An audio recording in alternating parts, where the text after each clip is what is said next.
Live right now is G.I.T. Improv taking the stage. Take it away. Thank you, Doug. We'll see how this goes. We are G.I.T. Improv. We're very excited to be back. If we look mildly familiar, it's because we actually headlined the first ever Compass Improv Festival in 2012, and then came back and did the same thing in 2013 under our old moniker. And we've updated. We're new, brand new, fresh, and this is going to be really exciting. We're super jazzed to be here. I'm Jeff, and on the screen joining me is Nate, Emma, and also Jake. Obviously, if you're watching a streaming comedy improv festival, you know what improv is, so we don't really need to explain it to you. We're going to get suggestions, and then we're going to play some of our absolute favorite games. And I'll throw it out to whoever's hosting the first game.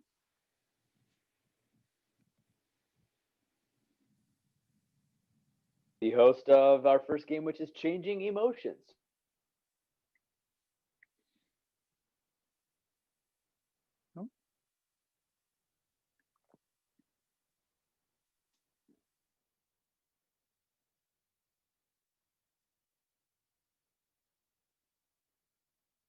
How am I now?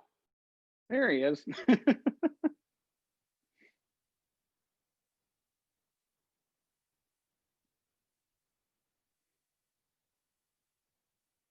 I think Jake and Nate are both frozen. It looks like it.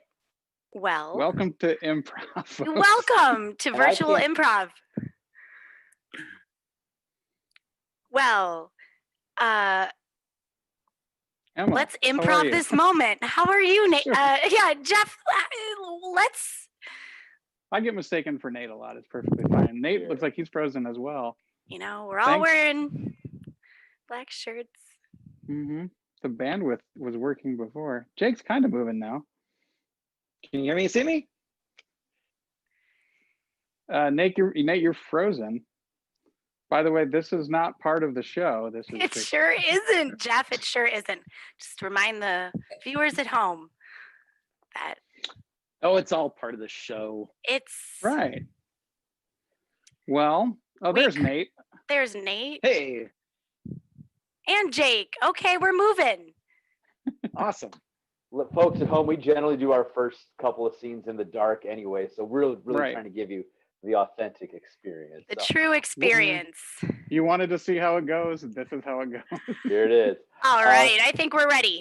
I think so too. So let's get Emma and Jeff starting in our very first scene. And if I could get a suggestion from one of the other teams to get things going, what is an element or a character in a movie that you were very excited to see once we can go to the movies again? Spider-Man. One more time. Spider-Man. Spider-Man. Spider-Man. Your suggestion is Spider-Man. Players, awesome. begin. Sounds good. So I told you about a month ago that there was something I really wanted you to do for me because in my mind, it is the pinnacle of romance. It is the most romantic thing someone can do for someone else. And you still haven't done it. But I feel like I'm a very attentive partner. I mean, I feel like outside of this. Jeff, amused. Outside of this, I mean, what more do you want from me? I bought you flowers. I even lean over the back of the couch so I can have that upside down kiss. I told you it meant so much to me. Emma, sheer joy.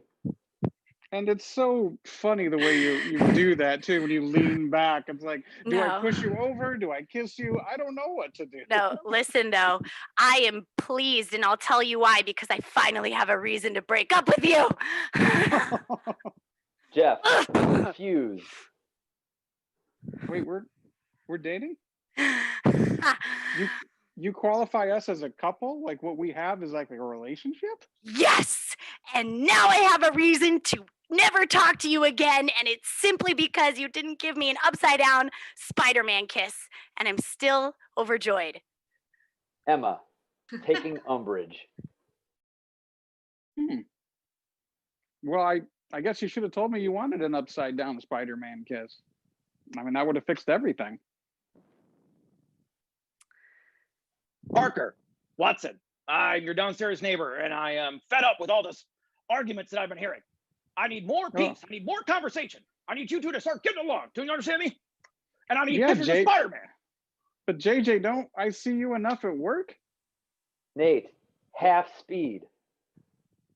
Well, yes, and even as that may be, I want what's best for you both. Charlie Horse. All players, silent movie shenanigans. But that's all I have to say about that. And that's time. All right. Good job, gang. Good job, gang. Way to fight through the freezing there. Nate, when you were doing half speed, I didn't know if you were freezing again or if that was actually you. So well, I was actually going well done double to you, speed, sir. but it made it work. Ooh, that's funny. We're Yeah. funny people. All right, next game. Next game. The next game is advice panel, and I don't know, especially after tonight, I know I'm going to need some advice from my friends. And I was wondering if our listeners have any questions that they would like to ask a professional panel of advice givers, you could say. These advice givers are going to be Nate, Jake, and Jeff. And they're going to come on and introduce themselves before you ask your question. So start thinking about things you might want some advice about. Do I have my advice panel ready? Yes. All right. Hi. How are you this evening? Hello. I'm fine. How are you? I'm honored to be here. Hello. My name is Miniature Tim. Miniature Tim. Hi, Miniature Tim. Hi. What's your deal, Miniature Tim? Oh, I'm sorry. Yes, a little bit about myself. I am 4.5 inches tall. I am 39 years old. I have a long credit history in Hollywood and similar circles, and I'm here for your questions. Of course. Miniature Tim. That's exactly who you are, of course. And our second advice panel. Hi, my name is Todd, and I collect alternative precious moment figurines. Alternative precious moments figurines, did like, you say? Like regular precious moments, or like sweet moments that occur between two childlike figures. Right, And I the collect little cherub baby Right. figurines, right. and I collect alternate versions of those representing moments that maybe aren't so precious, if you know what I mean. Not so precious moments. All right, Todd with his not so precious moments. And our final advice giver. Oh, Hi there, everybody. I'm a bed bug. a bed bug. Simply a bed bug. Fantastic. Well, I cannot wait to hear the advice we're about to get. Do I have any questions from our listeners of what? Oh, I see in our chat. Wonderful. We have our first question. Should I switch to Velcro from shoelaces? Let's start with Miniature Tim. Should I switch to Velcro from shoelaces? I highly recommend it. Yes, the easier you can make things, the better. Just rip it off, put it back on. It's great. In my industry, I know largely that simplification is key. Once I had to find a way to jump out of the way of a moving pencil as it made its way down a countertop, I thought I would grab onto a window shade string, and that didn't pan out. I got picked up by a cat and taken 2 steps down into the foyer. So keep it simple is what I would say. Oh, that's fantastic, Miniature Tim. Oh, wow, that's quite an answer. I'm sure that answered your question. Let's hear an answer from Todd. I would highly recommend jumping from laces to Velcro, because one of my alternative precious moment figurines from the 1974 set it's a 3-part one, and it features a child bending over and tying his shoelace. And when you move to the second one, it is him in mid-fall, falling off of a cliff, having leaned over too far to tie his shoes. And then the third figurine is actually a shattered figurine. The entire lower half of his body is gone. He's suffered multiple compound fractures. There are tears running down his face that if you put water in the back of his head, they actually come down his face. So yeah, I would say actually probably switching to Velcro would be safer for yourself and for the environment. Sure sounds like it for that not so precious moment. I would agree. And finally, a bed bug. How do you feel about Velcro? Velcro or laces? Doesn't really matter whether you use Velcro or laces, long as you take your shoes off before you go to sleep. The more exposed skin you have available to me while you're resting is preferable. Good to know. Good to know. Let's take notes on that one. That's the kind of advice I actually need. That sounds good. Thank you, Bedbug, for telling us about your preferences. I'm going to go to the chat for another question here. Why do I feel sad when it rains? Oh, why do I feel sad when it rains? Let's start with not so precious Todd. What do you think? Why am I sad when it rains? Well, I believe you're referencing the 1984 alternative precious moment figurine set, and that takes place just outside of a Russian town called Chernobyl. And outside of Chernobyl, there's a figurine standing there holding up one of them umbrellas to protect himself. But if you look at the top, the umbrella has been ripped apart because of acid rain. And the person, the little figurine is slowly melting away and it's kind of going down, and it's going to turn into a puddle, and it can make a nice candle when it's done melting. So yeah, that's probably the best way why you should avoid the rain. You are something, Todd. Thank you very much for that little tidbit. Next, let's hear from a bedbug. Why am I sad when it rains? I'm sorry to hear that you're experiencing sadness every time it rains. See, me, the rain is not too bothersome as the oxygen requirements of my species, Chimex lectularius, in case there's any scientifically minded folks out there, are minimal. So I assure you, water will not be a perturbance to me. So you can go ahead and wash your sheets. We'll still be there. Pleasant dreams. Pleasant dreams, bedbug. BB. All right. Next and finally, miniature Tim. Why am I sad when it rains? Many people are saddened by cloudy weather, or, gray skies, the lack of sun, the inability to go outside and really enjoy yourself. I personally am saddened by rain. I'm sorry.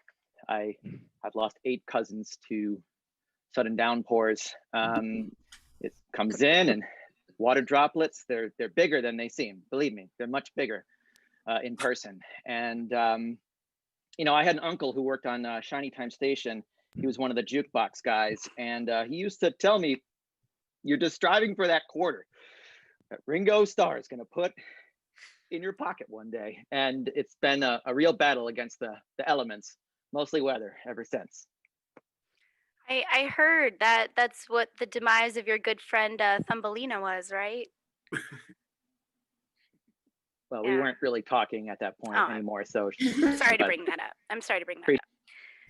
All right. Let's give one more piece of advice. I love this one. It's fantastic. We're going to start with a bedbug. Will Chuck Norris ever be nominated for an Oscar? Oh, actually, I know Chuck Norris.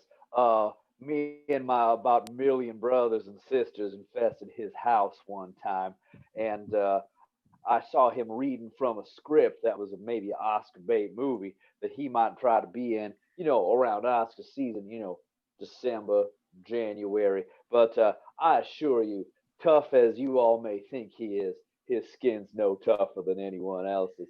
I was able to simply make an incision and burrow my head into one of his capillaries because, see, I lack the necessary mandibles to truly bite someone. So I just shoved my head into one of his capillaries and let his Chuck Norris blood flow into my abdomen. He's no different than anyone else. I'll see y'all tonight. He's no different than anyone else. It's very true. Thank you, Bedbug. Miniature Tim. Miniature Tim. Will Chuck Norris ever win an Oscar? I hope so. I certainly do. The guy has been working hard enough, Lord knows. I mean, he is a masterful Foley artist. All those action movies you see, it's his own sound he's providing for his punches and kicks. A lot of times people substitute punch sounds in if you have an optimal punch radius of knuckles. Chuck's got tiny knuckles. Not many people know that. I'm kind of close with him, and I provide acupuncture in between each knuckle, and he's been working day and night, and he's trying to move into a directorial angle. Back in 1998, he had an independent Cannes acceptance that it didn't really go anywhere, but we're all in his corner, and so I hope so. I certainly hope. I'll be there in the front row with all of you when he does. And your pins and needles ready to poke at those tiny knuckles. Right there. I will be hiding among the curtains, the small curtains off to the side. The small curtains off to the side. Good. Wonderful. And finally, not so precious Todd. What do you think? Is he ever going to win an Oscar? Is he? This is a difficult question for me to address. But since we're all being honest here, I might as well follow suit. I had a Chuck Norris action figure from Delta Force 2, one with the sleeves ripped off. Of course. And I have my favorite Precious Moment figurine sitting on a mantle. It's Right. a beautiful young lady. And one morning I came out and found out that Delta Force 2 action figure and that young lady had ran away together. And I don't know where they ended up. My Barbie dream house, the caravan was gone, so I'm sure they hijacked that. And I checked at the Boulder Mountain playset gas station from the Mask animated series, but they hadn't seen them on the road. So personally, Chuck Norris can be dead for me. That's all I care about. Oof. Thank you. Not so precious, Todd. Fantastic. And thank you for your questions. I hope they were all answered. I doubt it, but we hope for the best. And next, I'm going to kick it over to Nate for our game of Styles Replay. Thank you very much, Emma. Thank you very much. Excellent job. Our next game is called Styles Replay. This is a fun game where we're going to have our players introduce with a 1-minute scene that's going to sort of set the stage. And we will then pepper that with some alternate styles to make it a little bit weirder and maybe even better. So before we begin, I need to get a suggestion for just their 1-minute fun scene. Give me the last thing that you purchased that has become indispensable in your life. Boxing gloves. Boxing gloves, perfect. Excellent suggestion. So we will start with Jeff and Jake. And your suggestion for this 1-minute scene is boxing gloves. So players, whenever you're ready, go ahead and. Sir, I'm sorry. Look, Rocky Balboa and Apollo Creed and Drago are all fictional characters. These are not the boxing gloves that killed Apollo Creed. It was a movie. It wasn't real. You can't turn these into a pawn shop. Excuse me. Do you see these hands? These are the Yes. hands of a fighting man.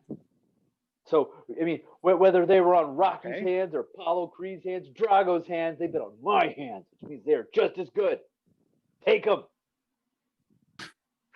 Okay. The only reason you're here is because you said you could exchange something that you said that had value. This doesn't have value.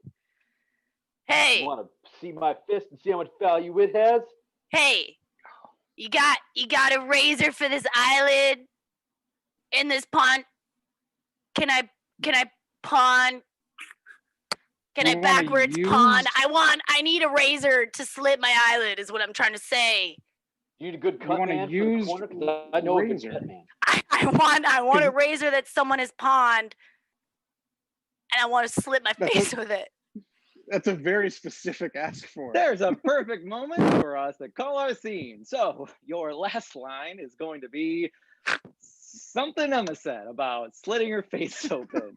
Uh, so that will be the end of our scene, our very accurate to the Rocky canon scene. But what we need to do now is to get some suggestions to make this even weirder or better. So what I like to do is to put the word out there, just in case we have the time to use it, to our Facebook viewership. If you just want to say a suggestion, it can be anything, a character, a location, or a time period, and we'll try to use it if those suggestions come in time.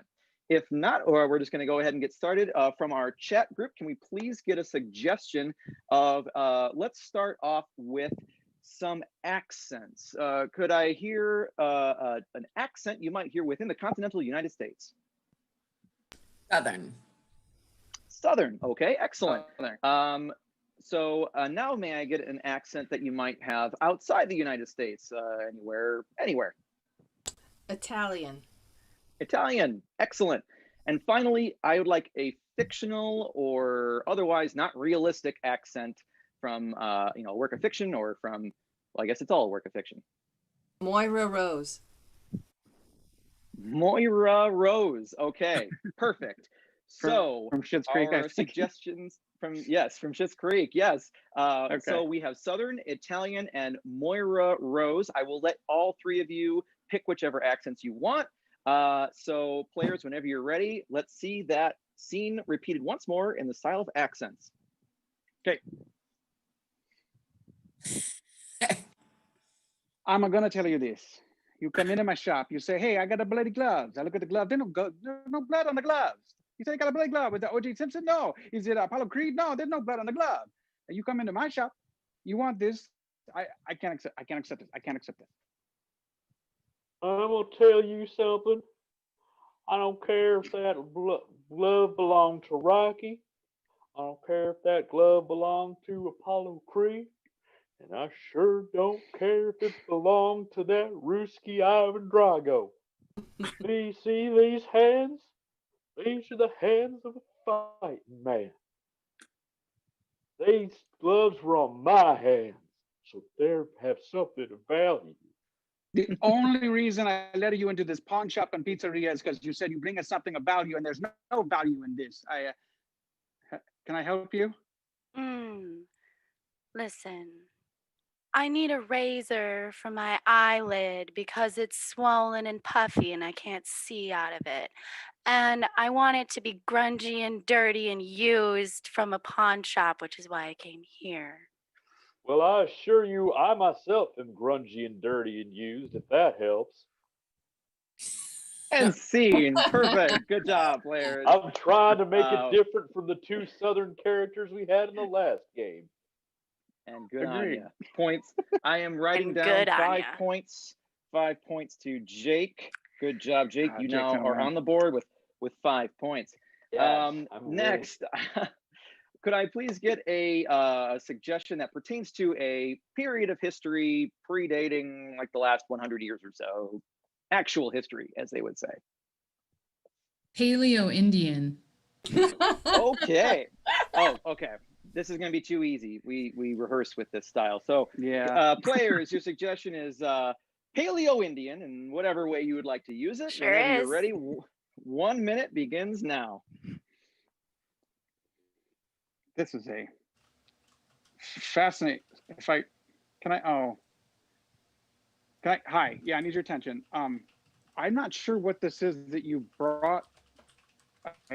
Hi, I'm not sure what this is that you brought me, but it seems very antiquated and there's weird blood pattern and stains on there. I don't understand what it is that this is a pawn shop. What can I help you in any way? These giant claws, these are the claws of a giant ground sloth, existed about 10,000 years ago. You see this prehensile tongue? Helps me get leaves out of a tree. Now, if you've got a problem with getting gloves that were on these awesome claws, well, you're going to meet the business end of them pretty soon. Well, look, you said that the blood of the sun god Apollo was was on this item, and I don't see blood anywhere. Oh, hang on, there's something at the door. You can come in. It's okay. You I can need come. an arrowhead. I need a new arrowhead to slit my face with. I got some pretty sweet sloth claws you could probably make do with. Might work. It might work. And scene. Well done. Way to keep it historically accurate there, Jake. And Emma, I am giving you 8 points because of your a propensity for really putting yourself out there.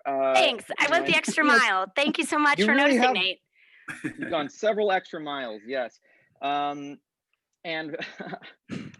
we have time for one more suggestion for this third styles replay. And for this one, I would like you both, actually, let's get a final suggestion from our chat room here, since it looks like our delay might be a little too much. This will be the style of action movie. So I would like to see what you've done. 1 minute, style of action movie begins now. Figured you'd come to me, your last line of defense. Look, you're a loose cannon on the run, all right? Chuck Norris was just in here with some figurine and took off, all right? I don't have anything that you could possibly need unless you want it. Yeah, I came here for it. All right. DeMargo said that you were going to have the package by 5. And wait, no, don't push that button. Oh, I'm caught in a whirlpool. You know, that's my bad. I hit the whirlpool button. I'm sorry. I'll hit stop. I don't, is he? Oh, he's dead. Oh, he's alive. Oh, I've killed so many secret agents that way. My bad. I'm so sorry. The secret diamond of the sea is in my eyelid. If you slice it open, you can have it. You heard it first. The secret diamond of the sea is in her eyelid. It's right there. All right, I'll push the whirlpool button again. You heard I'll me. get it. Whoa. And scene. Good job, players. That was, I know Chuck Norris deserves the Oscar, but Emma, the secret diamond of the sea, you kind of got me. You got my Thank you, Nate. nomination. Yeah. Emma wins this episode of We'll See What Happened. Well, we want to just say a quick shout out. Thank you so much to Another Tasty Morsel. They were an awesome group. We also want to thank the Compass Improv Festival for having us back. These are crazy times right now, and a lot of performers don't have an outlet, and they're providing one, and it's so great. Thank you so much, and enjoy the rest of the festival. Well, thanks for Great coming job, out. guys. Thank That you. was Thank you. G.I.T. Improv.